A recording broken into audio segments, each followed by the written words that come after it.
BEd second year paper है समावेशी विद्यालय का सृजन, जिसमें थर्ड यूनिट में विद्यालय तत्परता में अध्यापक की भूमिका, ये मैं आपको करा चुका हूँ। आगे है विद्यालय तत्परता को प्रभावित करने वाले कारक। विद्यालय तत्परता को प्रभावित करने वाले कारक हैं जो इस प्रकार हैं। पहला है सामाजिक एवं आर्थिक स्तर। सामाजिक एवं आर्थिक स्तर में जो ये कारक है, इसमें है बहुत से असमर्थ बालकों की असमर्थता उनकी 6 वर्ष की आयु तक पता चल जाती है। जो बच्चे में असमर्थता होती है उसका पता हमें 6 वर्ष तक ही लग जाता है। बाधित बच्चों में से आधे से अधिक बच्चों में बाध्यता उनके बुरे सामाजिक एवं आर्थिक परिस्थितियों के कारण होती है। बच्चों में बाध्यता आने का मुख्य कारण निर्धनता के कारण बच्चों का या फिर गर्भवती महिलाओं का कुपोषित होना है। या तो निर्धनता के कारण, गरीबी के कारण, या फिर माँ के द्वारा गर्भकाल में क्या है कि गर्भावस्था में कुपोषित भोजन, कुपोषित दवाइयों के कारण होता है। गरीब परिवार के बच्चों का शारीरिक पोषण तो नहीं हो पाता है, तो वे स्कूलों की फ़ीस कहाँ से भरेंगे।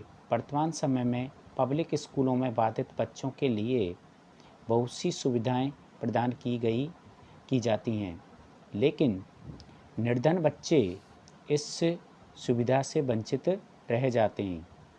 इसलिए भारत सरकार ने सर्व शिक्षा अभियान के अंतर्गत इन बच्चों को अधिक से अधिक सुविधाएं कम पैसे में उपलब्ध कराने की बात कही है। जो इंडिया में चला है सर्व शिक्षा अभियान, इसमें अधिक से अधिक सुविधाएं और कम से कम पैसों में दी जाती हैं। लेकिन फिर भी बहुत से ऐसे परिवार हैं जो अपने बच्चों को इसलिए विद्यालय में प्रवेश नहीं कराते हैं क्योंकि उन्हें समावेशन के विषय में पूर्ण जानकारी नहीं होती है।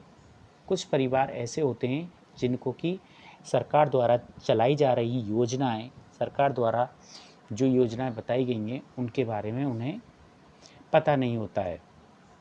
दूसरा हमारा कारक है पारिवारिक पृष्ठभूमि।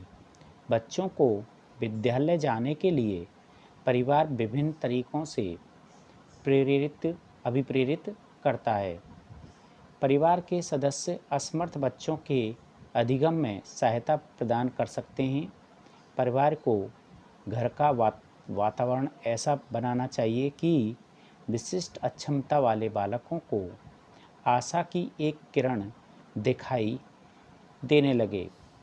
असमर्थ एवं व्यक्तिगत भिन्नता वाले बालकों को परिवार के सदस्यों से भावनात्मक एवं नैतिक सहयोग की आवश्यकता होती है। ये बच्चे जब विद्यालय में प्रवेश लेते हैं तो अपने आसपास के सामान्य बच्चों को ही देखते हैं। अतः इन बालकों को ऐसे वातावरण में समायोजन के लिए तैयार करना बहुत ही आवश्यक हो जाता है कि अपनी इस भूमिका का निर्वाह सभी परिवार सही तरीके से नहीं कर पाते हैं। इसमें क्या है कि परिवार वाले बच्चे की असमर्थता, व्यक्तिगत भिन्नता को ध्यान में रखते हुए उसे इस प्रकार का नैतिक सहयोग और भावनात्मक व्यवहार करें उसके साथ में, जिससे कि बच्चा अपने आप को एडजस्ट करना, अपने आप को समायोजन करना सीख जाए। और जब यही चीज़ें बच्चा परिवार में सीख जाता है तो फिर उसे विद्यालय के अन्य सामान्य या विशिष्ट बालकों के साथ में समायोजन करने में कठिनाई नहीं होती है। अपनी इस भूमिका का निर्वाह सभी परिवार सही तरीके से नहीं कर पाते हैं, इसलिए बच्चों को विद्यालय में समायोजन के लिए विभिन्न कठिनाइयों का सामना करना पड़ता है। जो बच्चे परिवार में अपना क्या है कि समायोजन करना नहीं सीख पाते हैं तो वो विद्यालय में भी समायोजन करने में कठिनाई महसूस करते हैं। अगला पॉइंट है बच्चों का स्वास्थ्य। बालकों को विद्यालय प्रवेश के लिए तैयार करने में स्वास्थ्य एक महत्वपूर्ण कारक है। आंशिक बाधितता वाले बच्चों को सरलता से विद्यालय भेजा जा सकता है। यदि बालक स्वस्थ है तो वह विद्यालय में आराम महसूस करेगा। बच्चे की स्वास्थ्य संबंधित समस्याओं के कारण उसका स्कूल में प्रवेश कठिन सा लगने लगता है। स्वास्थ्य संबंधी कारक प्रत्यक्ष एवं अप्रत्यक्ष दोनों तरह से बालक के की विद्यालय प्रवेश तत्परता को प्रभावित करता है। जो स्वास्थ्य संबंधी कारक है ये बालक के प्रवेश विद्यालय में प्रवेश लेने को प्रत्यक्ष में या अप्रत्यक्ष में प्रभावित ही करता है। स्वास्थ्य इन्हें समस्याओं से परिवार का दृष्टिकोण भी बदल सा जाता है। शिक्षक भी इस बच्चे के स्वास्थ्य को महत्वपूर्ण मानते हैं। बच्चा स्वस्थ होना चाहिए और विद्यालय जाने के लिए उसमें जो भी है प्रॉब्लम उसे दूर करते हुए विद्यालय जाना चाहिए। अगला पॉइंट है हमारा विद्यालय में प्रदान की जाने वाली सेवाएं। जो योजनाएं सेवाएं हैं वो हैं, देखिए, विद्यालय तत्परता इस बात पर भी निर्भर करती है कि विद्यालय में बच्चों के लिए किस प्रकार की सेवाएं उपलब्ध कराई जाएं, किस प्रकार की सेवाएं प्रदान की जाएं। विद्यालय में अच्छी सेवाएं प्रदान की जाएं तो बच्चे स्कूल में घर जैसा महसूस करते हैं। अगर उन्हें अच्छी सुविधाएं दी जाएं तो उन्हें घर जैसा महसूस करते हैं। यदि बच्चा विद्यालय में संतुष्ट हो जाता है या संतुष्ट होता है तो वह उस विद्यालय में कम से कम 5 या 6 कालांश व्यतीत करना पसंद करता है।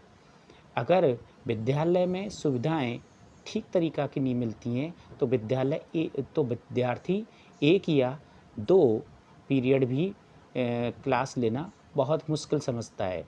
बच्चे को सुव्यवस्थित तरीके से दी गई सेवाएं उनके लिए लाभदायक होती हैं।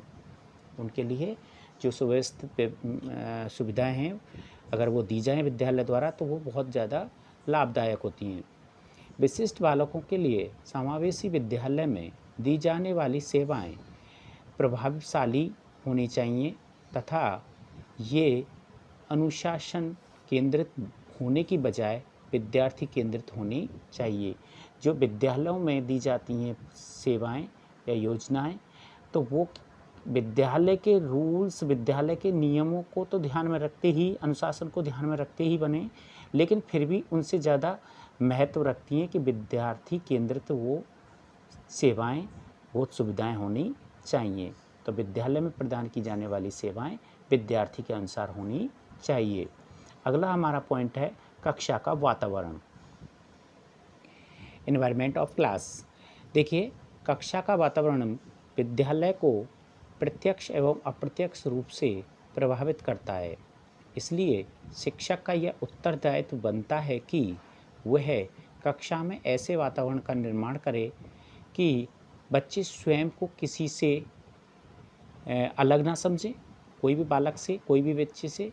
साधारणतया बच्चों को ये सिखाना आवश्यक होता है कि तुम्हें बाधित बच्चों के साथ किस प्रकार का व्यवहार करना है। यदि एक विशिष्ट बच्चे के प्रति उनके साथियों का अच्छा व्यवहार होगा या अच्छा व्यवहार रहेगा तो वह विद्यालय जाना पसंद करेगा।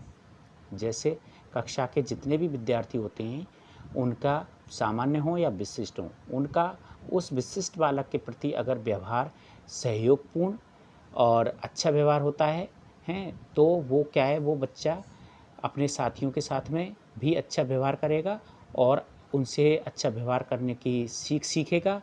दूसरे नंबर को वह विद्यालय जाना भी पसंद करेगा।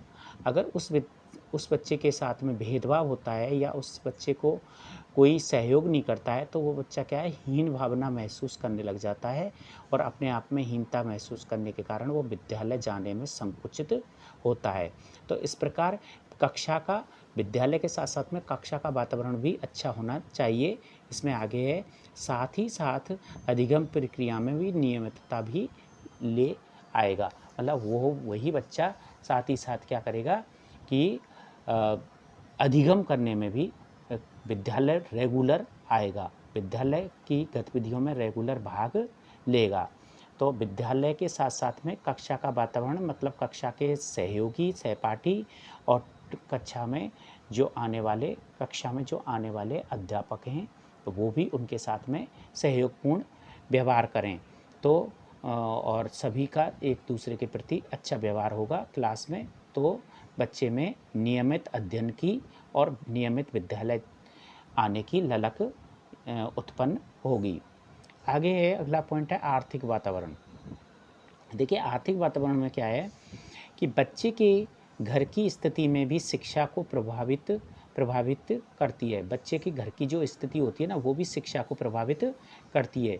यदि माता पिता की आर्थिक स्थिति ठीक नहीं है तो वे अपने बच्चे को स्कूल भेजने के स्थान पर थोड़ा बड़ा होने पर अपने साथ काम पर ले जाना पसंद करते हैं। जब अगर घर की स्थिति अच्छी होती है तो वो अपने बच्चे को विद्यालय भेजने में रुचि लेते हैं। अगर घर की अच्छी स्थिति नहीं है तो वो क्या करते हैं, बच्चा जैसे ही थोड़ा बड़ा हो जाता है तो वो कहते हैं चलो तो हमारे साथ चलो और वहाँ मज़दूरी करना, है ना, वहाँ सीखोगे भी और कुछ ना कुछ आपको मिलेगा भी, मतलब रुपया। तो इस वजह से भी बच्चे क्या है कि अगर स्थिति अच्छी नहीं है माँ बाप की आर्थिक स्थिति, तो भी वो बच्चे को स्कूल भेजने में अरुचि दिखाते हैं।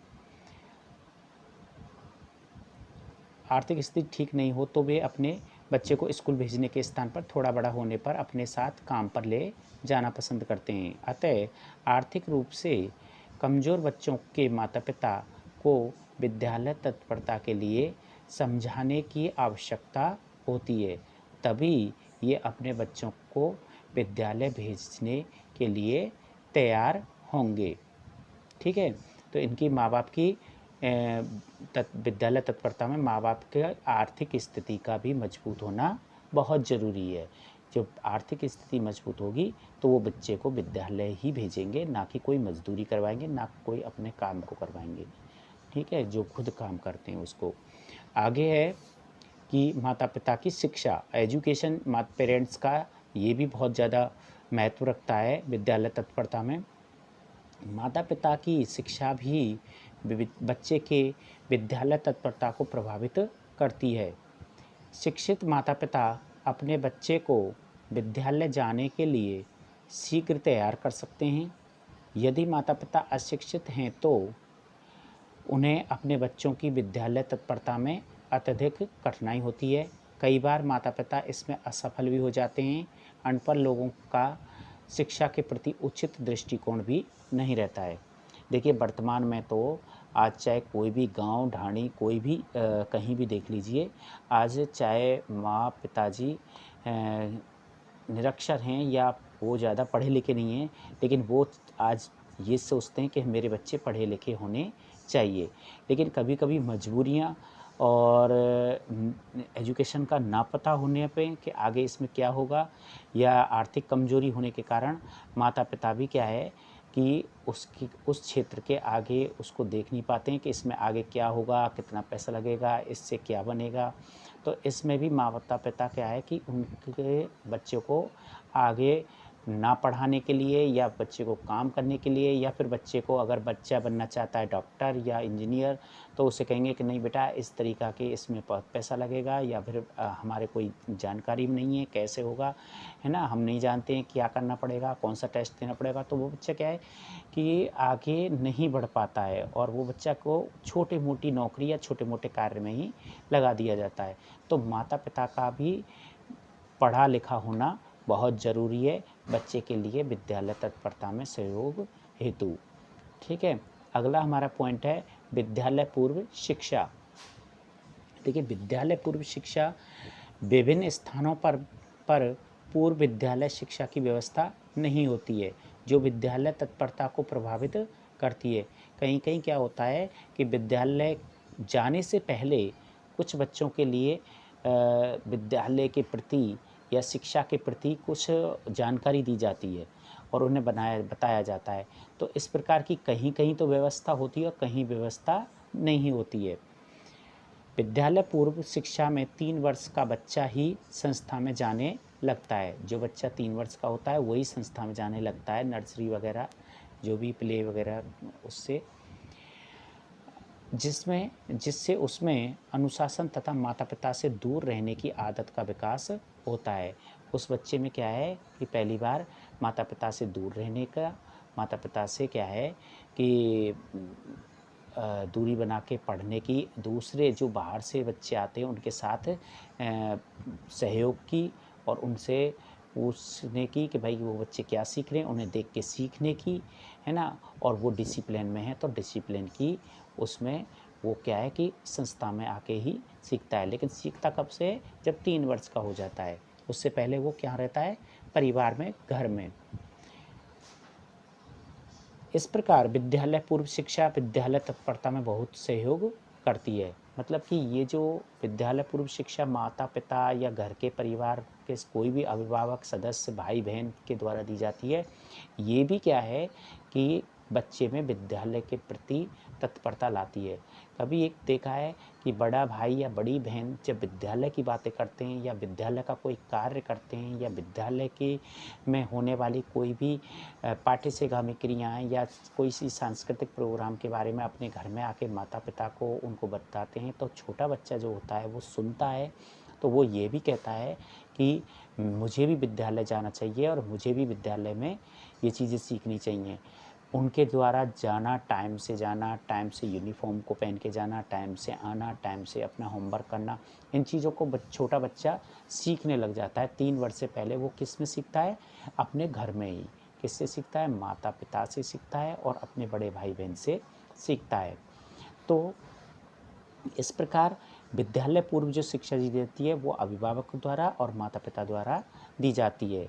तो ये हमारे जो विद्यालय तत्परता के को प्रभावित करने वाले कारक थे, ये इतने ही थे हैं। तो इसमें कारक तो और भी हैं बहुत सारे, लेकिन मोस्ट इम्पॉर्टेंट ये 8 ही पॉइंट हैं जो कि क्या करें, विद्यालय तत्परता को प्रभावित करते हैं बच्चे के लिए।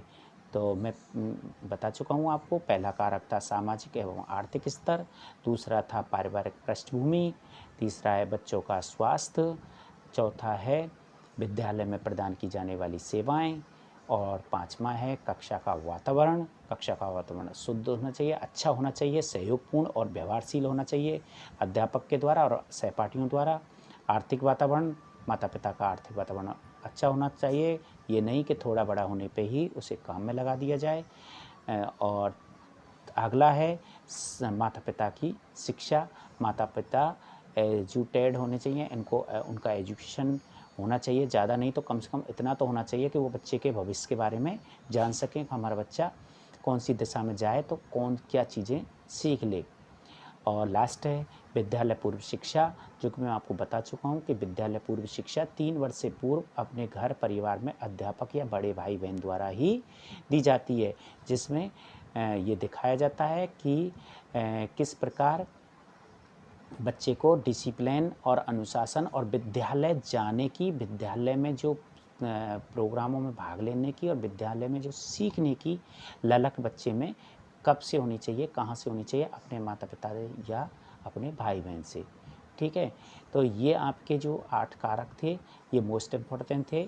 इसके बाद में जो भी हैं, इससे पहले मैं आपको बता चुका हूँ विद्यालय तत्परता में अध्यापक की भूमिका। विद्यालय तत्परता में मैं आपको फिर पुनः बता रहा हूँ कि विद्यालय तत्परता में अध्यापक की बहुत बहुत मोस्ट भूमिका होती है। वो बच्चे को क्या है कि बच्चे का विद्यालय आने में, विद्यालय में एक्टिविटीज़ों में भाग लेने में अध्यापक की बहुत महत्वपूर्ण भूमिका होती है। क्योंकि अगर अध्यापक का व्यवहार रूढ़ व्यवहार होगा तो बच्चा स्कूल आने में अरुचि दिखाएगा, बच्चा कोई भी प्रोग्राम में भाग लेने में रुचि नहीं दे पाएगा। तो इसलिए अध्यापक का भी सहयोगपूर्ण, व्यवहारशील और सहज और सरल होना चाहिए विशिष्ट बालकों के प्रति। तो इस प्रकार बच्चों ये हमारा पॉइंट हुआ था 3rd यूनिट में, तत्परता वाला, विद्यालय तत्परता में आगे भी इसमें कुछ हैं, आगे पॉइंट है आएगा जो मैं आपको बताऊंगा कि अब विद्यालय तत्परता के जो अधिगम होता है ना, सीखने में क्या क्या कठिनाइयाँ आती हैं और उन कठिनाइयों के आने में हमें क्या समाधान करना चाहिए। समाधान, कठिनाइयाँ तो मैं बता चुका हूँ कि यही कठिनाइयाँ हैं कि इस प्रकार का वातावरण नहीं होना, विद्यालय का वातावरण सही नहीं होना, बच्चों का स्वास्थ्य ठीक नहीं होना। तो लेकिन अब उसका समाधान किस प्रकार होना चाहिए, ये अब मैं आपको अगली क्लास में आपको बताऊंगा। तब तक के लिए धन्यवाद।